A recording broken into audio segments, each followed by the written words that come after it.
जहां भाजपा को शासन चलाने नहीं आता है वहां दंगे भड़काते हैं। भाजपा को महाराष्ट्र का मणिपुर करना है, स्वयं उनका शहर है, मुख्यमंत्री भी है, वो गृह मंत्री भी है। आप मेरी रिएक्शन पूछ रहे नागपुर की घटना पे, लेकिन मुझे ये जानना है कि मुख्यमंत्री कार्यालय से क्यों ना कोई रिएक्शन आई जब अफवाहें फैलने लगी थी।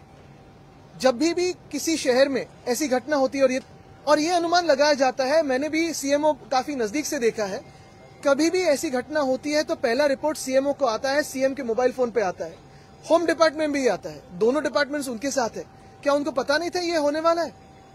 मेरा अंदाज यही है कि भाजपा को महाराष्ट्र का मणिपुर करना है। मणिपुर में अगर आप देखें तो पिछले 1 साल से जैसी बातें हो रही है वैसे ही दंगे हो रहे हैं, किसी न किसी को जलाया जा रहा है, किसी को मारा जा रहा है। क्या आज वहां इन्वेस्टमेंट जाएगी? क्या कोई पर्यटन जाएगा? नहीं जाएगा। और यही उनको महाराष्ट्र का करना है, यही हाल उनको महाराष्ट्र के करने हैं। और जहां जहां भाजपा को शासन चलाने नहीं आता है वहां दंगे भड़काते हैं। पिछले 3 महीनों का जो आकलन है आदित्य जी, पिछले 3 महीनों में अलग अलग मुद्दे उठाए गए, आपको लगता है नागपुर में जो घटना हुई है वो उसका एक आज ही मैं कहीं पढ़ रहा था कि वियतनाम जो देश है काफी छोटा है, हमसे भी पॉपुलेशन में छोटा है, साइज से छोटा है, लेकिन 3 गुना ज्यादा उनकी इलेक्ट्रॉनिक इंडस्ट्री हमारे देश से है। हमारा देश शक्तिशाली समझते हैं, लेकिन आज जो भाजपा करना चाहती इसी शक्ति को तोड़ना चाहती है। हमें धर्म में बांटना चाहती है, हमें जिलों में बांटना चाहती है, हमें जाति में बांटना चाहती है, ताकि अपनी ताकत जो है हम दुनिया को ना दिखा पाए। और खुद की जो सरकार चलाते हैं, एक तो फेलियर है। पिछले 3 महीनों में 4 महीनों में जब से नई सरकार बनी है तब से आप देख रहे हो अनगिनत रेप हो रहे, अनगिनत अत्याचार हो रहे, किसान आत्महत्या कर रहे हैं।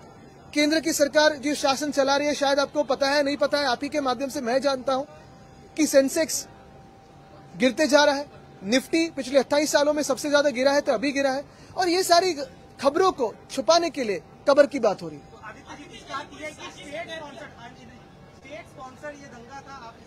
स्टेट इंटरवीन नहीं कर रहा है, इतना मैं जानता हूं। और स्टेट को कोई एलिमेंट है स्टेट में जो ये दंगे पसंद करते हैं, लेकिन इसमें मरता है वो आम आदमी मरता है। तकलीफ आम आदमी को होती है, नागरिकों को होती है। अगर आप देखें तो सारे के सारे भाजपा के मंत्री लीजिए या नेतागण लीजिए, उनके बच्चे जो है सारे परदेश में पढ़ रहे हैं या व्यवसाय कर रहे हैं। क्यों ना हमारे युवा वैसे कर सकते हैं? उनको तो यही फंसाया जा रहा है कि आज आप आंदोलन करो, आज इसके सामने नाचो, आज उस पर पत्थर फेंको, लेकिन कोई भी बात शिक्षण की नहीं कर रहे, स्वास्थ्य व्यवस्था की कर रहे। राजा से लेके जितने भी नेता हैं, खासतौर पर नीतीश राणे और तमाम लोगों के बयान आपने सुने होंगे। और खासतौर पर जब पिछले 1 महीने का सेशन है, इसी सेशन के दौरान औरंगजेब के बारे में ज्यादा चर्चा हुई है, बजाय कि सारे के सारे लोग ये 300, 440 साल 50 साल पुरानी बात कर रहे हैं। सरकार उन्हीं के हाथों में। अगर कब्र को खोदना है, कब्र को तोड़ देना है, तो प्रधानमंत्री महोदय फोन लगा सकते हैं, एएसआई को आदेश दे सकते हैं। लेकिन ये ना करते हुए ये सारी नौटंकी मूवमेंट करनी है उनको, ताकि अपनी बात चलती रहे। और देश की जो किसानों की बात है, महिलाओं की बात है, युवाओं की बात है, आम नागरिक की जो पीड़ित है, जो त्रस्त है, उनकी बातें उन्हें ना सुनाई दे। ये तो बी टीम है उनकी, मैं कब से कह रहा हूँ। और ये तो बातें बढ़ती जाएगी। जैसे ही अभी अगर आप देखें तो अर्बन लोकल बॉडी की चुनाव नजदीक आएंगे तो उनकी ए टीम, बी टीम, दूसरे राज्यों से बी टीम, बहुत सारी एक्टिविटी की जाएगी।